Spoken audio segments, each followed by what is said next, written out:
মানুষ জন্মগ্রহণ করে, তার সাথে ভয়েরও জন্ম হয়। ছোটবেলা থেকেই আমাদের মনে কোনো না কোনো প্রকারের ভয় থেকেই যায়।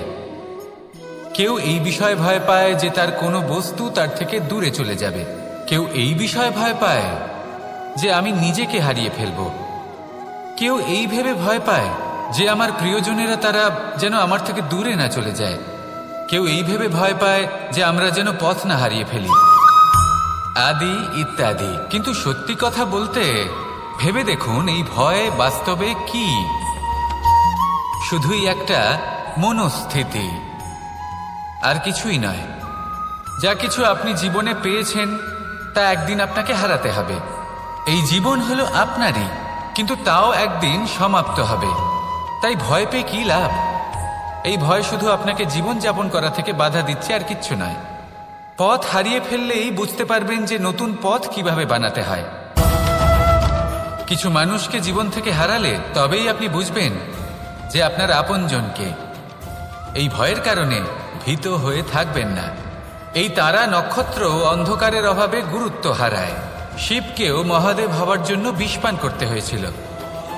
প্রত্যেক পরিস্থিতি, প্রত্যেক সাফল্য আপনার পরীক্ষা নেবে, তাতে উত্তীর্ণ হওয়া হলো আপনার কর্ম। যখনই আপনি ভয় পাবেন বা সংকটের সম্মুখীন হবেন, তখন সাহসের সাথে তার সম্মুখীন হন।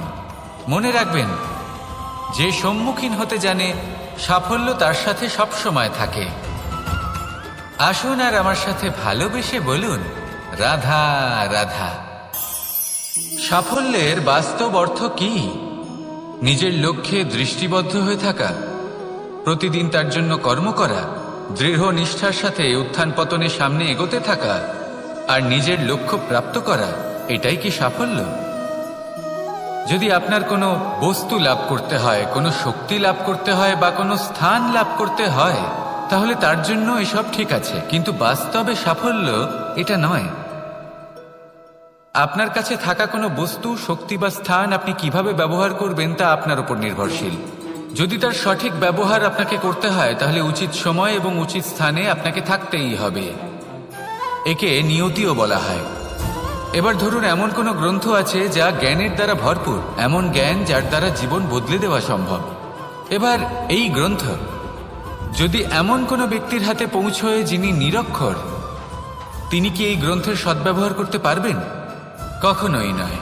সেই জ্ঞান দিয়ে নিজের আচরণ পাল্টাতে পারবেন? কখনোই নয়। সেরকমই ধরুন, কোনো ব্যক্তি যার কাছে একটা অস্ত্র আছে, যার দ্বারা উনি শত্রুকে শেষ করে দিতে পারেন, কিন্তু সেই ব্যক্তি হলেন একজন কাপুরুষ। তিনি কি শত্রুকে শেষ করতে পারবেন? তিনি কি জয়লাভ করতে পারবেন? কখনোই নয়। আপনার কাছে কি আছে তার থেকেও বেশি গুরুত্বপূর্ণ আপনি তা দিয়ে কি করবেন। উচিত ব্যক্তির সাথে উচিত সময় উচিত স্থানে থাকা বেশি গুরুত্বপূর্ণ। নিজের গুণের সাথে, নিজের শক্তির সাথে, নিজের জ্ঞানের সাথে উচিত সময় উচিত স্থানে অন্যের যন্ত্রণাকে দূর করা, অন্যের জীবনকে আরো সুন্দর করে তোলা, এটাই হলো সাফল্য। তাহলে সাফল্যের বাস্তব অর্থ বুঝুন, অর্থাৎ নিজেকে আরো প্রসন্ন রাখুন, আর আমার সাথে ভালোবেসে বলুন, রাধা রাধা। বুদ্ধি আর বিবেকের পার্থক্য কোথায় তা নিয়ে এই সংসার অনেক কিছুই ভাবে। কিছু মানুষ ভাবেন যে এই দুই হলো একই, কিন্তু যদি সত্যি কথা বলি তাহলে এই দুইয়ের মধ্যে একটা অমূল্য পার্থক্য আছে, আর তা হলো এটা যে বুদ্ধির সম্পর্ক হলো মস্তিষ্কের সাথে, আর বিবেকের সম্পর্ক হলো হৃদয়ের সাথে। যে কোনো বুদ্ধিমান মানুষ কি করেন? নিজের মতন করে এই সংসারকে বদলে ফেলতে চেষ্টা করেন। একজন বিবেকশীল মানুষ কি করেন? নিজের অন্তরকে, নিজের মনকে বদলে ফেলতে চেষ্টা করেন, কারণ মানুষের সংসার এই মনের মধ্যেই বসবাস করে। তাই নিজের বুদ্ধির ব্যবহার অবশ্যই করুন, কিন্তু তাতে বিবেকের লাগামটা অবশ্যই শক্ত হাতে ধরবেন। আসুন আমার সাথে ভালোবেসে বলুন, রাধা রাধা।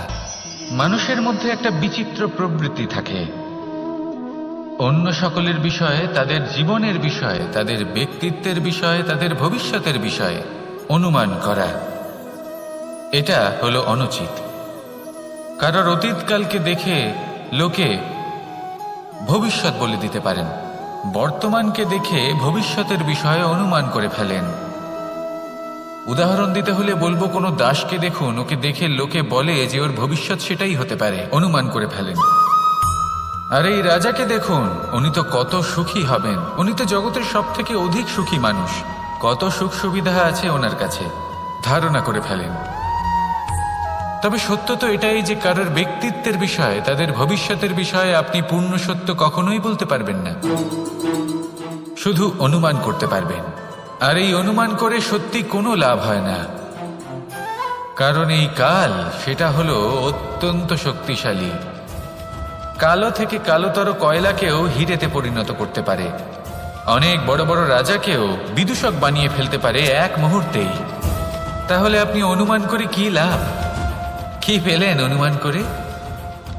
সেই জন্য কারোর বিষয়ে কোনো অনুমান করবেন না, তার ভবিষ্যতের বিষয়ে অনুমান করতে যাবেন না, কারোর বিষয়ে কোনো ধারণা করে নেবেন না। কিছু করতে হলে ভালোবাসুন, সবার মধ্যে ভালোবাসা ছড়ান, সবার মধ্যে ধন্যাত্মক ভাব ছড়ান। এই মন প্রসন্ন হয়ে বলবে রাধা রাধা। কথায় আছে সংসারে নাকি সকল রোগের ওষুধ আছে। যদি আপনি নিজের শরীরকে ভালোবাসেন তাহলে ব্যায়াম করুন, যদি নিজের নিঃশ্বাস প্রশ্বাসকে ভালোবাসেন তাহলে প্রাণায়াম করুন, যদি আপনি নিজের আত্মাকে ভালোবাসেন তাহলে ধ্যান করুন, কিন্তু যদি আপনি নিজের জীবনকে, পরমাত্মাকে ভালোবাসেন তাহলে সকলকে ভালোবাসতে থাকুন। এই ভালোবাসা অত্যন্ত গুরুত্বপূর্ণ এবং আবশ্যক। ভালোবাসার থেকে ভালো না কোনো ওষুধ আছে, না আছে কোনো আসন, এর থেকে ভালো না কোনো ব্যায়াম আছে আর না কোনো প্রাণায়াম। এই ভালোবাসা বড় বড় সমস্যারও সমাধান করতে পারে, ভালোবাসা বড় বড় বিপদকে আপনার থেকে দূর করতে পারে। এই ভালোবাসাই আপনাকে জীবনে বাঁচতে শেখায়, কারণ ভালোবাসাই হলো জীবনের আসল সত্য। তাহলে আসুন আর আমার সাথে ভালোবেসে বলুন রাধা রাধা।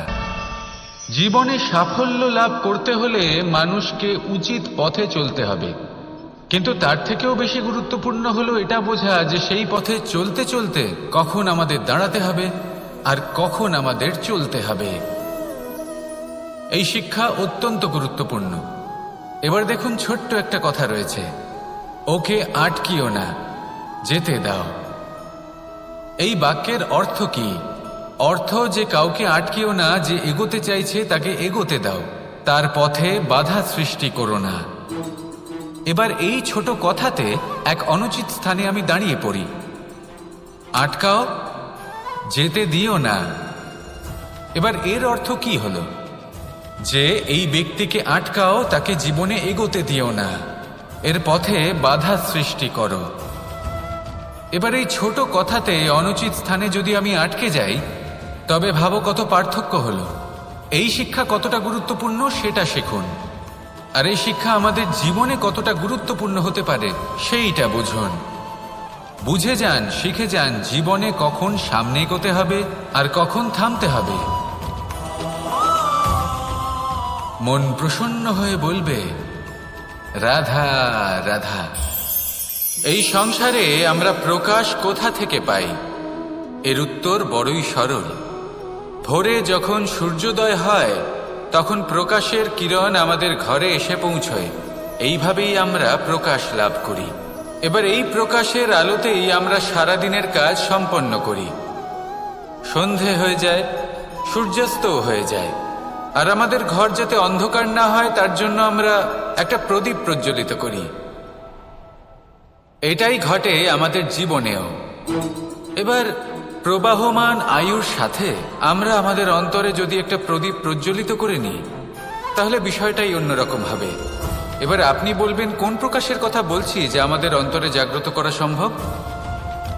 আমাদের আত্মার মাঝে প্রেমের প্রকাশ জাগ্রত করার কথা বলছি, কারণ আমাদের এই জীবন এও হলো দিনের আলোর মতো।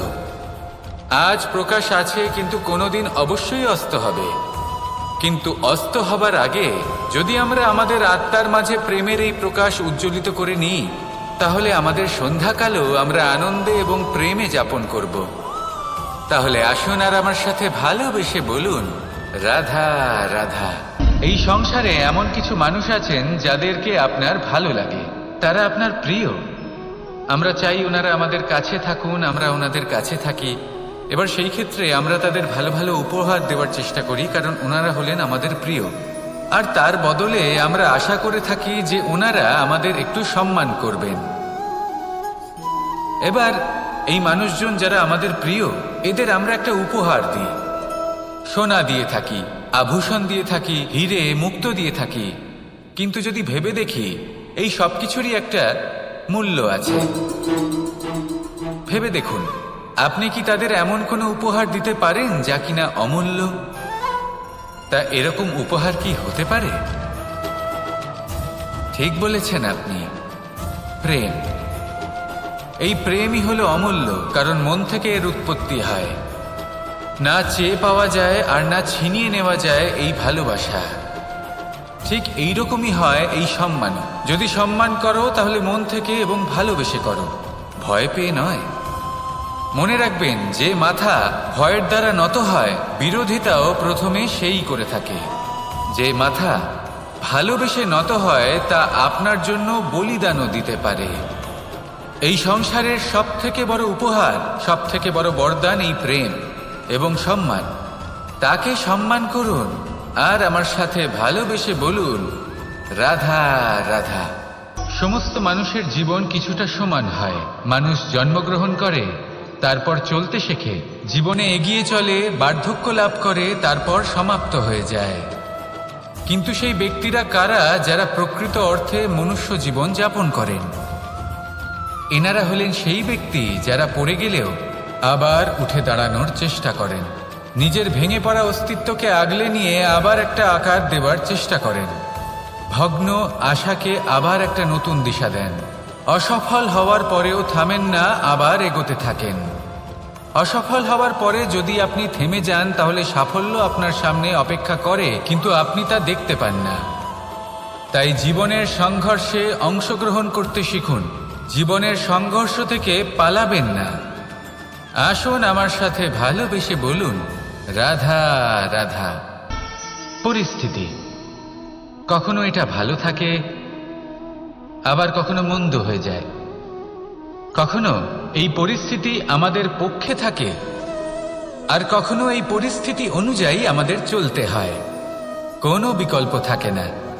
কিন্তু যখনই এই পরিস্থিতি খারাপ হয়ে যায়, তখন কি করা উচিত সেই প্রশ্ন মনে জেগে ওঠে।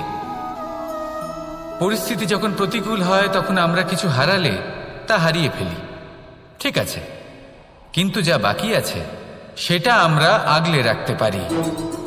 পরিস্থিতিকে সামলে রাখার চেষ্টা আমরা অবশ্যই করতে পারি, শুধু সেটুকুই আমাদের হাতে রয়েছে। কিন্তু এর থেকেও বড় সমস্যা আছে, অহংকার। কখন প্রবেশ করে আমরা জানতেও পারি না। এই অহংকার আপনাকে বুঝতেও দেবে না যে আপনি সত্যি কিছু হারিয়েছেন। আপনার কিছুই যাবে আসবে না। দেখতে গেলে আকাশের সূর্য নিজের প্রকাশ হারিয়ে ফেলে যখন অন্ধকার ঘনিয়ে আসে। তাহলে আমরা কে হই? ওনার সামনে তো কিছুই নই। এই অহংকার আমাদের দমন করতেই হবে। এটা বিশ্বাস করতে হবে যে এই সমগ্র সৃষ্টিতে আমরা শুধুমাত্র একটা কণা, তার থেকে বেশি আর কিছুই নয়।